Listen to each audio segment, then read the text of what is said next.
ओवैसी की बात करेंगे। डॉक्टर अब्दुल मन्नान एआईएमआईएम के स्पोक्स पर्सन हैं। आपके नेता ओवैसी लगातार मुस्लिम क़यादत की बात कर रहे हैं, लेकिन बड़ा सवाल उन पर यह है, मुस्लिम क़यादत या फिर ओवैसी की क़यादत? देखिए मकसूद साहब, अभी आप लोगों ने जो बहस किया और जिसमें डिबेट किया, राजीव रंजन जी भी और बीजेपी के प्रवक्ता भी और कांग्रेस की प्रवक्ता भी, सबका ये कहना है कि ओवैसी का कोई मतलब नहीं, एमआईएम का कोई मतलब नहीं है उत्तर प्रदेश में। सवाल ये है कि अगर हमारा कोई मतलब ही नहीं है तो इतना डरे क्यों हैं लोग? क्यों भाजपा के लोग डरे हुए हैं? क्यों पीडीए के लोग डरे हुए हैं? क्यों घबराए हुए हैं भाई?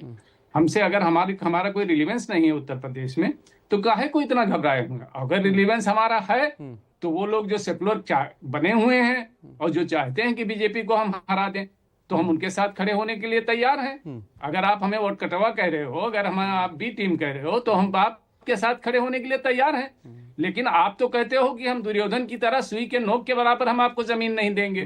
तो फिर तो महाभारत होगा और उसका फैसला मैदान जंग में होगा। सवाल यह है कि चुनाव से पहले आप कहते हो कि एमआईएम की कोई हैसियत नहीं है और चुनाव के बाद आप छाती पीटते हो कि एमआईएम ने तो हमारा बेड़ा गर्क कर दिया। नहीं, लेकिन सिर्फ आपको क्या लगता है, देखिए डॉक्टर साहब, आपकी पार्टी एक राजनीतिक पार्टी है ना, तो सिर्फ मुसलमानों की बात क्यों करती है? ऐसे तो कोई भी इस पैनल में पार्टी नहीं है जो सिर्फ एक धर्म की बात करे, ऐसी कोई पार्टी नहीं जो सिर्फ हिंदुओं की बात करे। आप सिर्फ मुसलमानों की बात क्यों करते हैं? इसलिए सवाल होगा ना आपसे कि आप सिर्फ मुस्लिम वोट बैंक को टारगेट करने के लिए किसी खास जगह पर जाएंगे और बाकी लोगों को नुकसान पहुंचाएंगे। ऐसा है कि ये तो आप लोगों ने एक एजेंडा बना दिया ना कि हम सिर्फ मुसलमानों की बात करते हैं। हमारा तो नारा ही है जय भीम जय मीम।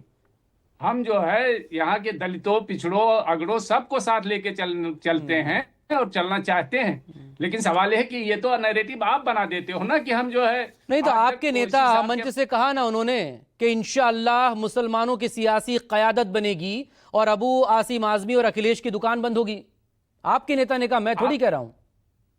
आप ये देखिए कि हर पार्टी तो ये मुसलमानों की क़यादत बना रहे हैं ओवैसी या ओवैसी की क़यादत बना रहे हैं?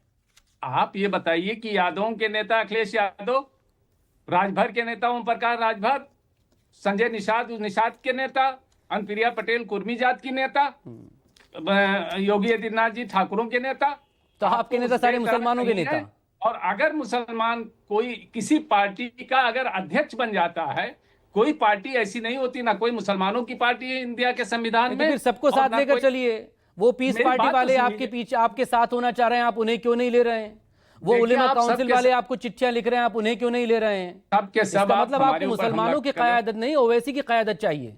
आप चाहते हैं कि ओवैसी सबसे बड़े नेता बने। ऐसा है कि आप सबके सब हमारे ऊपर हमला कर रहे हो, तो हमारी बात तो सुनोगे। सवाल कर रहा हूं, आप इसे प्लीज हमले के तौर पर ना लें, सवाल के तौर पर लें। मेरी बात तो सुनिएगा कि नहीं सुनिएगा। ऐसा है कि भारत के संविधान में कोई भी पार्टी हिंदू या मुसलमान के नाम पर रजिस्टर्ड नहीं हो सकती। इलेक्शन कमीशन ऑफ इंडिया किसी को रजिस्ट्रेशन नहीं देगा। सेकुलर पार्टी होगी तो उसी का रजिस्ट्रेशन होगा।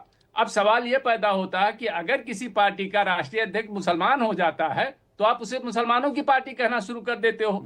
क्या हम हिंदू भाइयों को टिकट नहीं देते हैं? क्या हम दलित भाइयों की लड़ाई नहीं लड़ते हैं? क्या ओवैसी साहब की तकरीर से आज तक कहीं जो है एक चींटी दबी, कहीं दंगा हुआ? जो मंच से बात कही जाएगी सवाल उस पर होगा ना भाई। हम हक की बात करते हैं और हक हमारी भागीदारी तो चाहिए।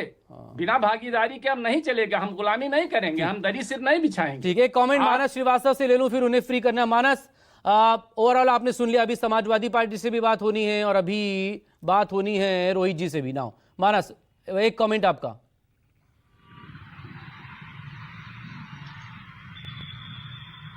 देखिए, जिस तरीके से अभी कह रहे थे एमआईएम के एआईएमआईएम के प्रवक्ता की 5 गांव मांगे थे नहीं दिए। देखिए, ये दरअसल जिक्र कर रहे हैं कि बिहार में 6 सीटें मांगी थी, नहीं दिया। ये बहुत सारे लोगों ने कहा कि 6 सीटें ना देकर के तेजस्वी ने अपनी 50 सीटों का नुकसान कर दिया, वरना हालात दूसरे होते। दरअसल यही यहाँ पर भी कहा जा रहा है कि अगर कोई समझौते की सूरत बनती है अगर समाजवादी पार्टी के साथ, तो बहुत बेहतर होगा। और एक लगातार उत्तर प्रदेश में इस बात की डिमांड होती है अलग अलग मोर्चों से कि मायावती को भी इंडिया गठबंधन का हिस्सा बनना चाहिए और तमाम दूसरे दल हैं उनको भी साथ में आना चाहिए, ताकि भारतीय जनता पार्टी जो बहुत मजबूत स्थिति में अभी भी उत्तर प्रदेश में, उससे मुकाबला किया जाए। लेकिन जब वोट बैंक एक ही है, जिसपे टकराहट 2 अलग अलग दलों के बीच में, तो दोनों एक साथ आएंगे कैसे?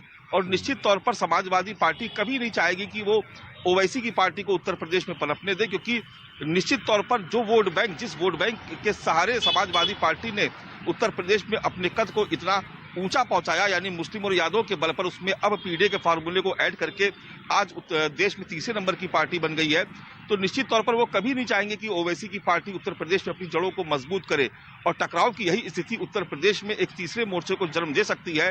भविष्य में हो सकता है, जिस बात का मैं जिक्र पहले कर रहा था, कि चंद्रशेखर आजाद या ओवैसी या छोटे छोटे और तमाम सारे दल वो मिल करके कोई एक नया मोर्चा गठित करे और कुछ सीटों पर, जो मुस्लिम बहुल सीटें, वहां पर अपने उम्मीदवार उतार करके समाजवादी पार्टी को डेंट करने की कोशिश करे। और यही एक ऐसी वजह है जिसको लेकर के बार बार समाजवादी पार्टी ये कहती है कि नहीं, ओवैसी जो है वो बीजेपी की बी टीम है, वो जहां भी जाते हैं वो बीजेपी को फायदा पहुंचाते हैं और हमको नुकसान कर देते हैं।